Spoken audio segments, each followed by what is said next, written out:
Então, vamos lá, vamos partir agora para mais um fundamento que tem dentro de funções, que são os famosos parâmetros nomeados. O que são parâmetros nomeados? É o seguinte, quando a gente tem uma função, tá, que eventualmente tem bastante parâmetro, vamos supor, aqui eu passei idade, aqui eu passei nome, eu vou criar mais uma função, na mesma função, que passa, por exemplo, nome, idade e cor, ou carro, sei lá, carro favorito, tá?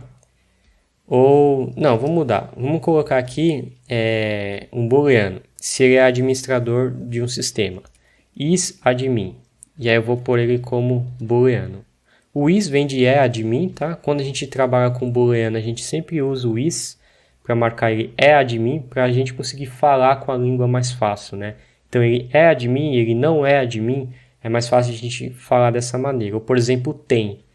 Ou é tem. Então, por exemplo, se a gente quer falar se o usuário tem certificado, a gente poderia colocar aqui, has certificate. Então a gente consegue entender quando a gente vê essa língua, quando a gente vê esses parâmetros, tem certificado, não tem certificado. Só abrindo aqui um parênteses, quando a gente trabalha com booleanos, é mais fácil a gente falar o booleano com condições de verdadeiro ou falso. Não é, tem, não tem, fica mais fácil de a gente entender quando a gente está trabalhando com essa variável.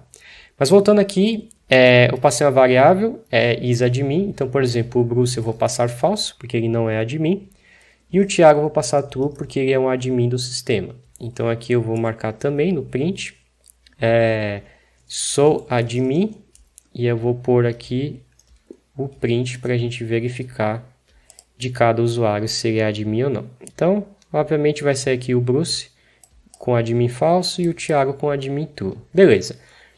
Então, quando a gente tem variáveis com várias funções e vários nomes, você pode declarar o tipo, como eu falei aqui. Porque se a gente abrir o código fonte original, lá que está sendo escrito no nosso arquivo de verdade, não que a ideia está mostrando para a gente, como eu já abri aqui, vou abrir pela terceira vez, deveria ter deixado aberto já esse arquivo, mas beleza. Acho que não dá para dar um reload nele aqui. Você vê que eu passo os valores, mas se eu tiver com várias funções, eu não sei o que é esse 18, não sei o que é esse Bruce e não sei o que é esse falso. Sem ter que ficar olhando para a função, senão tem que ficar batendo o olho aqui na função, né, para saber o que é cada argumento desse. Então, como que a gente faz isso aqui de uma forma mais clara? Quando a gente passa os valores, isso aqui se chama argumento, tá? Então, só para deixar claro também, do ponto de vista mais técnico aqui, isso aqui a gente já aprendeu que se chama parâmetro, ou param também. Isso aqui é um parâmetro. E isso aqui, apesar de ser o conteúdo dessas variáveis aqui, isso aqui se chama argumento, ou args, do inglês args, tá? Então, são formas diferentes de a gente falar. Então, a gente sempre fala que uma função passa argumentos e uma função espera parâmetros. É um jeito de falar da língua em si, tá? Então, aqui os argumentos que a gente está passando é o argumento 18, o argumento string, Bruce, e o argumento falso, que é um booleano. E o parâmetro dessa função é uma idade, é um nome e um is_admin. Então, se a gente tem esse arquivo e essa função em outro arquivo, a gente tem que ficar abrindo arquivo. Às vezes também a função tem muitos parâmetros, sei lá, aqui eu coloquei 3, mas imagine um cenário que ele tenha 6, 8, tá?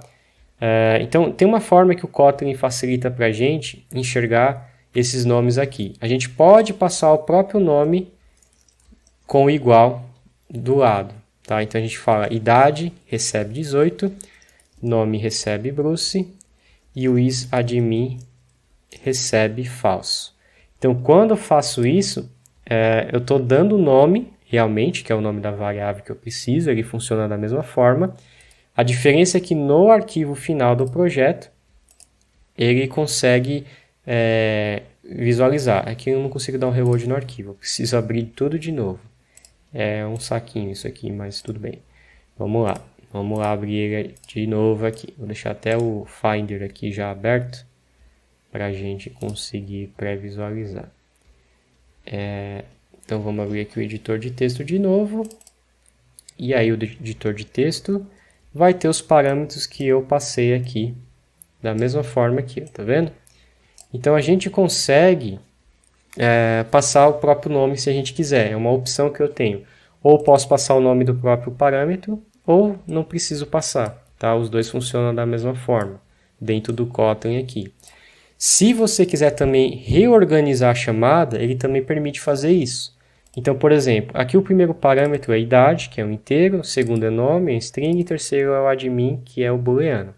Se eu quiser, por exemplo, primeiramente passar o nome e depois passar a idade, eu posso reordenar o nome dos parâmetros, tá? Dos argumentos.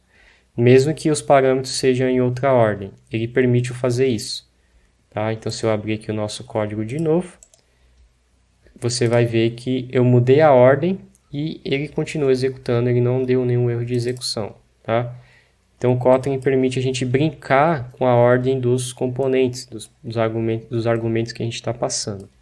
Então, aqui eu passei nome, porque eventualmente dentro do meu sistema, acho que é mais visualmente legal deixar o nome primeiro para quando for chamar essa função.